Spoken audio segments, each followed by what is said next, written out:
ক্ষুদিরাম অনুশীলন কেন্দ্র ঘিরে উত্তেজনা, স্ট্রংরুম ঘিরে তৃণমূল বিজেপি মুখোমুখি।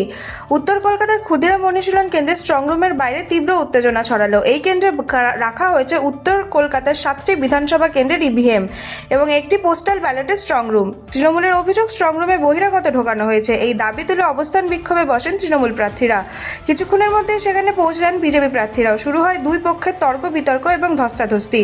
পরিস্থিতি ক্রমশ উত্তপ্ত হয়ে নজরে যায় নির্বাচন কমিশনের দিকে। পরে সাংবাদিক বৈঠক করে কমিশন জানায় সমস্ত ইভিএম এবং পোস্টাল ব্যালট সম্পূর্ণ সুরক্ষিত রয়েছে এবং কোনো রকম অনিয়ম হয়নি। তবে এই ঘটনাকে কেন্দ্র করে রাজনৈতিক উত্তেজনা তুঙ্গে। ভোর রাত্রিরে সমস্ত ইভিএম গুলো নিয়ে সেই সিল্ড ইভিএম গুলোকে ভরে দেওয়া হয়েছে স্ট্রং রুমে, তালা মারা হয়েছে, সিল করা হয়েছে পলিটিক্যাল পার্টিস। সেইটা আজকে খোলা হলো কেন, যখন পলিটিক্যাল পার্টি সেখানে নেই?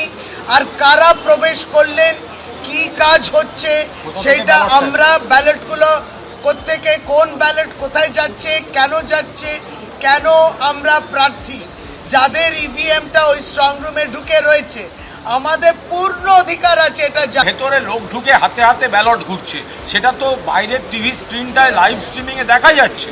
তোমরা যদি বলে থাকো যে আমাদের মেল করা হয়েছে, তো আমরা মেল দেখাচ্ছি, তোমরা ঢুকতে দাও।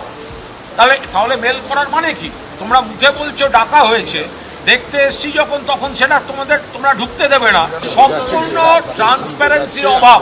সাপোজ 4টার সময় টাইম দিয়েছেন, আসেনি কেউ, তো ওটা খুলবে নাকি? কাল সকালে তো নিয়ে যেতে ওখানে। সাপোজ 8 জন ক্যান্ডিডেট আছে, 7 আসবেন, 1 আসবেনই না, তো এটা কি এক্সচেঞ্জ হবে নাকি? আপনি খবর পেয়েছেন, আপনি জানেন, you don't come, what can we do?